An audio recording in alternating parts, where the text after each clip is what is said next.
ce soir, on va voir le psaume 1. Le psaume 1 qui nous parle aussi de cette parole de Dieu, ces écrits de David. Alors on ne sait pas vraiment le psaume 1 s'il a été écrit par David, mais en tout cas il y a plus de 73 des 150 psaumes qui ont été écrits par David. Psaume, ça veut dire jouer sur un instrument à cordes, un genre de luth ou harpe. Les psaumes sont des poèmes d'adoration, des poèmes de louange privés ou publics, comme des cantiques. Et ça représente aussi toute une gamme d'émotions. Lorsqu'on lit les psaumes, eh bien, on voit aussi la richesse de ces psaumes.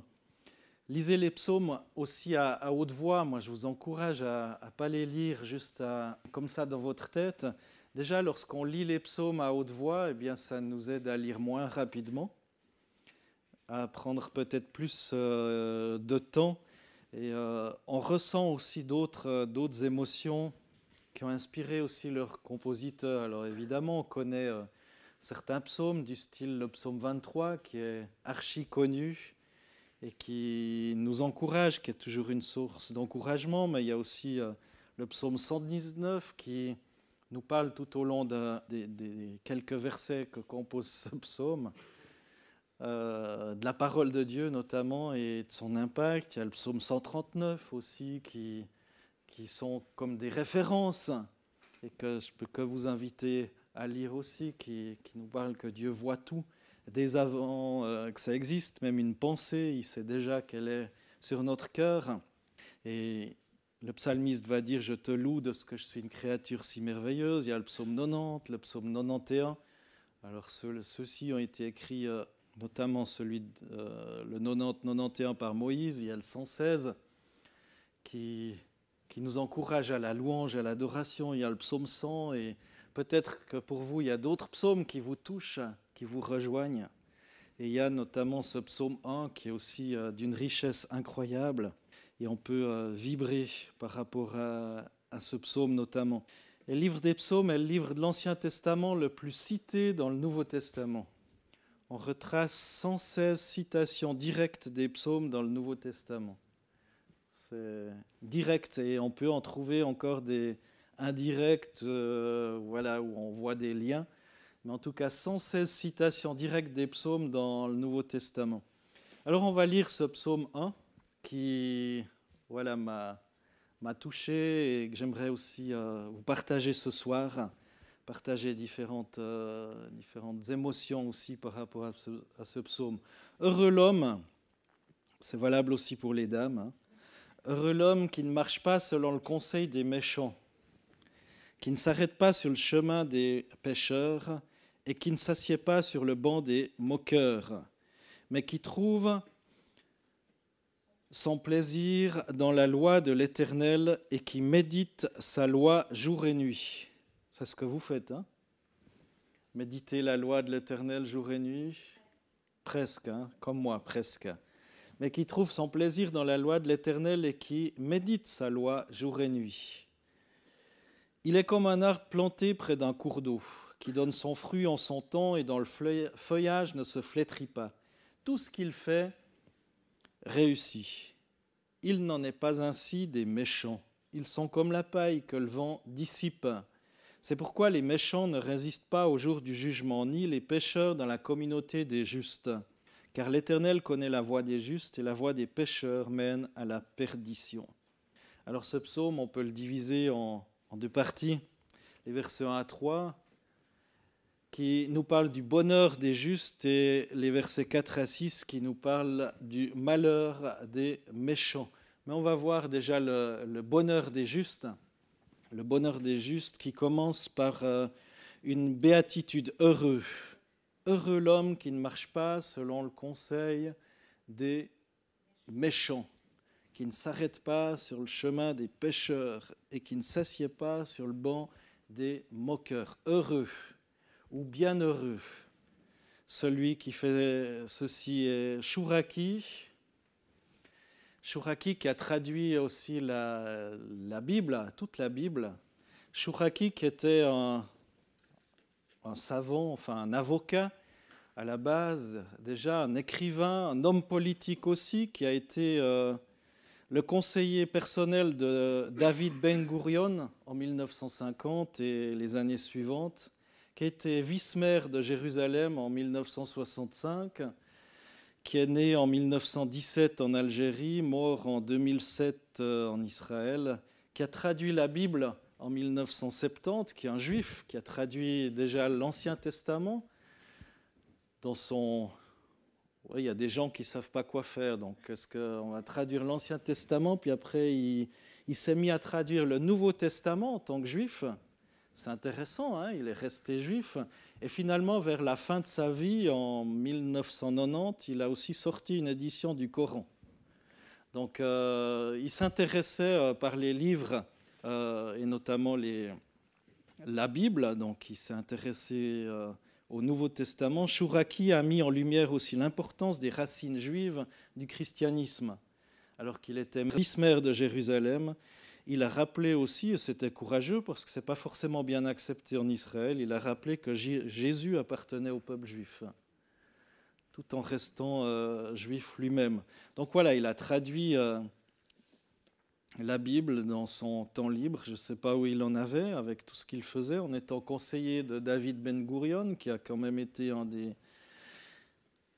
une des pierres, je dirais, de l'établissement de l'État d'Israël aussi. Et lorsqu'on va en Israël, l'aéroport, c'est l'aéroport Ben-Gurion d'ailleurs, donc c'est pas n'importe qui. Donc Chouraki a traduit par heureux l'homme qui ne marche pas selon le conseil des méchants, il a traduit par en marche l'homme qui ne va pas au conseil des criminels, ne s'arrête pas sur la route des fauteurs, n'habite pas l'habitat des railleurs, mais a son désir dans la Torah de Yahvé Adonai et murmure sa Torah jour et nuit. Il est comme un arbre transplanté sur des canaux d'eau qui donne son fruit en son temps, son feuillage ne fane pas, tout ce qu'il fait triomphe. Alors en hébreu c'est Yahvé, mais vous savez peut-être que les Juifs ne disent pas Yahvé, donc souvent ils écrivent, si vous regardez dans une Bible, l'Ancien Testament juif, ils mettent Yahvé, mais ils écrivent Adonai dessus, parce qu'ils prononcent Adonai qui est Seigneur, parce que le nom de Dieu ne doit pas être prononcé. Tu ne prononceras pas le nom de l'Éternel, ton Dieu. Donc dans la Bible Chouraki, d'ailleurs, il y a Adonai qui est implanté dans Yahvé, et c'est intéressant de voir comment c'est écrit. Donc c'est pour ça qu'il met Yahvé Adonai. Eux, ils ne prononceraient pas Yahvé, mais ils diraient Seigneur. Voilà, ce respect du nom de l'Éternel qui va outre tout ce qu'on peut penser aussi. Donc en marche, pourquoi? Parce que ce mot hébreu évoque la droiture de l'homme en marche sur une route qui va droit vers l'Éternel, en marche, en route, c'est un mouvement. Et Jésus emploiera ce mot aussi dans les Béatitudes, dans Matthieu 5.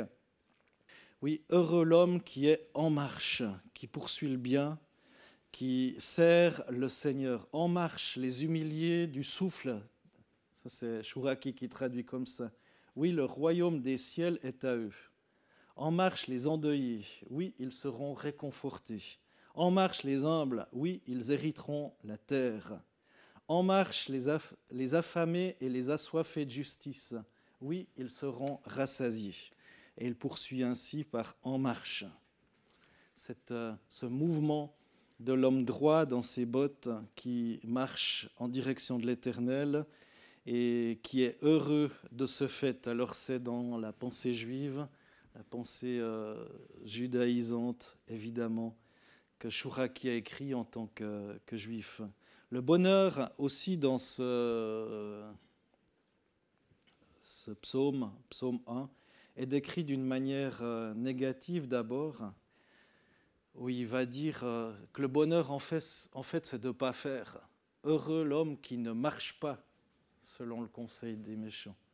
Ce n'est pas dit celui qui fait ceci de bien, celui qui fait cela de très bien, mais il dit celui qui évite de faire ces choses, celui qui ne fait pas ça.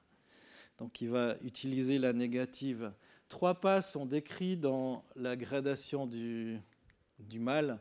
Heureux l'homme qui ne marche pas selon le conseil des méchants, qui ne s'arrête pas sur le chemin des pécheurs qui ne s'assied pas.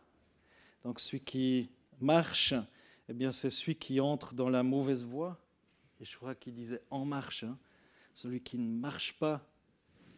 Et en marchant, je dirais dans le mauvais sens, eh bien on risque d'aller sur une mauvaise voie. S'arrêter aussi, c'est persister sur la mauvaise voie et s'asseoir. On finit par plus quitter ce mal qui nous colle au basket et il précise aussi qu'il ne marche pas selon le conseil des méchants, qui ne s'arrête pas sur le chemin des pécheurs et qui ne s'assied pas sur le banc des moqueurs. Le méchant, c'est cet homme sans foi ni loi qui ne va pas respecter le Seigneur, ni ses préceptes, ni ses ordonnances. Le pécheur, c'est celui qui est habitué à une mauvaise vie, et le moqueur, c'est celui qui a l'esprit endurci, qui ne voit pas les choses spirituelles de la bonne manière. Heureux est l'homme qui reste à l'écart des méchants, des pécheurs, des moqueurs, et qui se conduit différemment et qui par conséquent vit autre chose. Et c'est dit, il prend son plaisir, il trouve son plaisir dans la loi de l'Éternel, et il médite sa loi jour et nuit. Donc l'important, et ce psaume, il n'y a que 6 versets, mais il est juste incroyablement riche.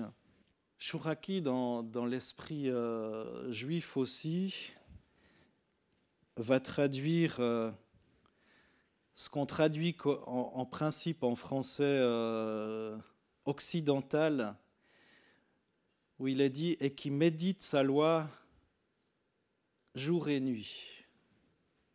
Mais dans la pensée juive, et c'est intéressant de voir la différence aussi, c'est dire qu'il murmure sa Torah jour et nuit. C'est ce murmure. Je disais de prononcer aussi, et si vous avez le privilège d'aller une fois au mur des lamentations ou de voir, on voit les juifs religieux aussi qui sont là et qui murmurent les textes bibliques ou des lois. Ce n'est pas silencieux, mais ils murmurent toujours cette parole et c'est incroyable. Donc l'importance aussi de proclamer la Torah, la loi de l'Éternel. Et j'aime bien cette nuance que fait Chouraki. Met son désir dans la Torah de Yahvé Adonai et murmure sa Torah jour et nuit. Alors là encore, c'est réciter, murmurer cette parole de Dieu. Et c'est vrai que lorsqu'on est peut-être assis, lorsqu'on va lire la parole, si c'est tard le soir, il y a peut-être la tendance à s'endormir sur cette parole de Dieu. Par contre, si vous la murmurez, c'est beaucoup plus difficile de vous endormir. Vous êtes dans une attention différente. Il y a quelque chose d'autre qui est en mouvement. Et peut-être même aussi d'être debout, parfois, eh bien, nous aide à la vivre différemment. Et ça nous aide peut-être à être dans cette en marche, comme nous le propose Chouraki. Il est comme un arbre planté près d'un courant d'eau dont les racines sont régulièrement alimentées, puisant force, capacité de produire du fruit en sa saison. L'arbre revendique rien, il ne crie pas, il ne s'excite pas, il ne force rien. Il produit juste son fruit et un feuillage qui reste vert, qui jaunit pas, qui ne se flétrit pas. Tout comme le sarment attaché au cep qui va produire son fruit aussi. Il est comme un arbre planté près d'un cours d'eau qui donne son fruit en son temps et dont le feuillage ne se flétrit pas. Tout ce qu'il fait réussit. Simplement se laisser alimenter par le Saint-Esprit. Se laisser puiser, se laisser placer les racines à la bonne place. Ce matin, on nous a parlé d'équilibre. Et c'est vrai, cet équilibre aussi dans la parole. Cet équilibre qui va nous empêcher de tomber aussi. Et pour le juste, il y a même la garantie du succès qui est assuré. On trouve ça dans ce texte de Josué 1, versets 7 et 8. « Oui, sois fort et très courageux. Veille à agir selon toute la loi que t'a prescrite Moïse, mon serviteur. Ne t'en écarte ni à droite ni à gauche, afin de réussir partout où tu iras. Ce livre de la loi ne s'éloignera pas de ta bouche. Tu le murmureras jour et nuit, afin de veiller à agir selon tout ce qui s'y trouve écrit. Car alors tu rendras tes voies prospères, alors tu réussiras. » On retrouve cette idée de murmurer la parole du Seigneur. Sois fort, courageux, veille à agir selon toute la loi que t'a prescrite Moïse. Mon serviteur n'écarte ni à droite ni à gauche. Et l'observation, la lecture, la méditation, la Torah, la loi de l'Éternel, assurent le succès finalement, pas forcément immédiat, pas toujours apparent, mais au finish, bien réel. Alors là, on voit dans ces 3 premiers versets le bonheur des justes, celui qui agit de la bonne manière ou justement qui s'abstient de mal agir, qui s'abstient de s'asseoir sur le banc des moqueurs, qui s'abstient de prendre un chemin tortueux. Et on voit 3 versets encore, le sort des méchants. Il va dire « il n'en est pas ainsi des méchants.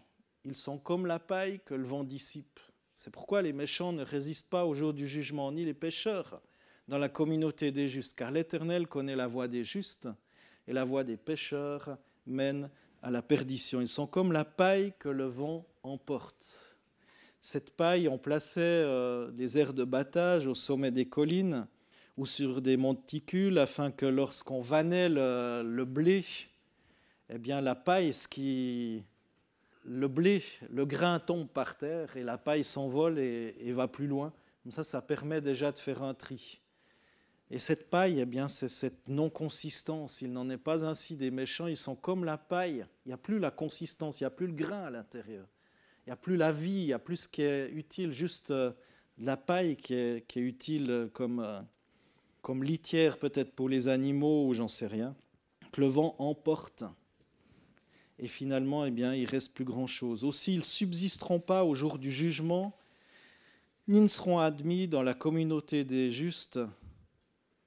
Ce jugement final aussi, peut-être le jugement immédiat à la fin de la vie, mais dans tous les cas, ce qui ressort, c'est qu'au jour du jugement, il ne sera pas possible de se justifier. Leurs œuvres les condamneront et leur place ne se trouvera pas en compagnie des fidèles. C'est ce que ce texte nous dit. Alors, qui est juste en finalité ? Le Seigneur seul le sait. Et en tout cas, ce psaume nous donne quelques pistes. Ce psaume nous donne quelques pistes et notre Seigneur Jésus-Christ, dans le Nouveau Testament, et toutes les lettres de Paul et bien d'autres textes aussi, nous montrent d'autres pistes. Le Seigneur seul aussi sait faire la différence à la fin des temps et que personne ne soit trouvé parmi cette paille aussi. Mais le Seigneur nous donne vraiment ce témoignage dans notre cœur qu'on est enfant de Dieu. Alors on peut se poser à tous la question, où est-ce qu'on se situe aujourd'hui ? Sur la voie des justes ou sur la voie des pécheurs ? Où est-ce qu'on se situe ? Heureux es-tu si tu trouves ton plaisir dans la loi de l'Éternel. Est-ce que la Bible est ton livre de chevet, ton livre de méditation aussi, ta référence en fin de compte, ta source d'inspiration lorsqu'il y a des grandes questions aussi dans la vie, des choix peut-être à prendre. Est-ce que c'est ça ou c'est de la philosophie, c'est des grands savants, des érudits qui vont décider et on va se laisser peut-être manipuler par des belles paroles ? Où est-ce qu'on trouve son plaisir, sa source d'inspiration ? À chacun d'y répondre. Et suivant où on prend notre source d'inspiration, c'est dit qu'on est comme un arbre verdoyant, portant son fruit en sa saison, car planté près d'un cours d'eau. Cette source de vie, cette source de vie qui vient que de Dieu. Alors ce psaume, il préface un petit peu tout le livre des psaumes. Ça commence par ce psaume-là. Voilà, c'est pas moi qui ai choisi que c'était le psaume 1 dans la Bible, mais dans tous les cas, c'est d'une richesse juste monumentale. C'est un cantique, c'était un chant, c'était chanté avec des instruments aussi. Et ça répond également à cette recherche du bonheur que l'être humain a de tout le temps. Cette recherche du bonheur. Tu veux être heureux, alors essaye de suivre ces conseils et bien d'autres aussi. Et je crois que si on suit ces quelques conseils et qu'on est ancré dans la parole de Dieu, ça va nous aider aussi à prendre les bonnes décisions. Et cette loi, eh bien, c'est ce sol fécond, arrosé d'en haut, et qui va nous permettre de prendre des racines. On nous parlait aussi ce matin des 2 terrains, construire sur le roc ou sur le sable. Là encore, eh bien, ça nous permet d'avoir des racines bien profondes pour pouvoir résister dans la tempête, parce que les tempêtes font partie aussi de la vie, qu'on le veuille ou non. Je crois qu'on n'a pas besoin de faire les autruches et de mettre la tête dans le sable, mais les tempêtes font partie de la vie. Les hommes de Dieu et les femmes de Dieu aussi, qui sont mentionnés dans la Bible, eh bien, ont vécu des tempêtes. Jésus-Christ a vécu certaines tempêtes. Mais il en a été vainqueur, il a triomphé. Même la mort n'a pas pu le retenir. Et si Jésus même a vécu des souffrances, des tempêtes, eh bien on n'est pas plus grand que notre Seigneur et Sauveur. Et on en traverse aussi.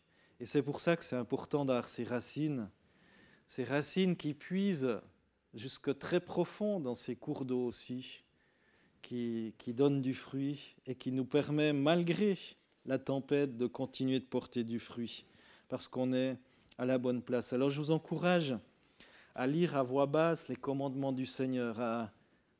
Peut-être vous avez l'habitude de le faire, peut-être pas, mais essayez aussi. Parfois, ça fait du bien de changer aussi d'habitude, peut-être même de lire des fois la Bible debout. Ça nous donne une autre concentration et de la murmurer à voix basse, de méditer, de mettre en pratique. Méditer, c'est y réfléchir. S'arrêter dessus, comme on fait pour ce psaume ce soir, et réfléchir à ce texte, qu'est-ce qu'il nous dit? Est-ce qu'il y a des références qui nous font penser peut-être au Nouveau Testament, des choses qui nous font penser à d'autres textes, et qui vont finalement nous enrichir et nous encourager, nous donner une vision bien plus large. Méditer, pratiquer, et assurément, eh bien, c'est le seul chemin qui conduit au bonheur ici-bas. Si on médite cette parole, qu'on fait nôtre ces textes magnifiques, qu'on suit ses conseils, eh bien, on a de bonnes chances d'être sur le bon chemin et de porter du fruit malgré des difficultés qui peuvent survenir. De planter ses racines ou être comme un arbre planté près d'un cours d'eau qui donne son fruit en son temps et dont le feuillage ne flétrit pas, tout ce qu'il fait réussit. C'est aussi puiser dans ce que le Seigneur a accompli. Notre Seigneur Yahvé Adonai, en Jésus-Christ, qui est là de toute éternité, puiser aussi dans son sacrifice, dans sa vie, en prenant part à la Sainte Seine aussi, on se souvient eh bien, qu'il a vaincu les tempêtes avant nous et qu'il dit « tout est accompli ». Tout est accompli. Maintenant, tu peux être cet homme heureux qui a la force de résister aux méchants. Parce que les mauvaises compagnies corrompent les bonnes mœurs. C'est ce que dit aussi la Bible. Les mauvaises compagnies corrompent les bonnes mœurs. Heureux l'homme qui ne marche pas selon le conseil des méchants. Des fois, si on ne veut pas marcher selon le conseil des méchants, il faut parfois prendre un autre chemin qui ne s'arrête pas sur le chemin des pécheurs. Tu suis ton chemin en marche, et qui ne s'assied pas sur le banc des moqueurs, mais qui trouve son plaisir dans la loi de l'Éternel et qui médite sa loi jour et nuit. Jour et nuit parce qu'en fait elle est gravée dans ton cœur. Gravée dans ton cœur. Jour et nuit, tu te souviens de ce que Jésus a fait aussi. Ce que Jésus a fait dans ta vie, dans ton cœur. Seigneur Jésus, merci pour ton sacrifice à la croix. Merci Seigneur Jésus parce que tu nous donnes la recette, j'aimerais dire, du bonheur. Et Seigneur, tu as vaincu le péché. Tu as vaincu le diable en mourant à la croix et en ressuscitant, parce que la mort n'a pas pu te garder. Et tu as dit, tout est accompli.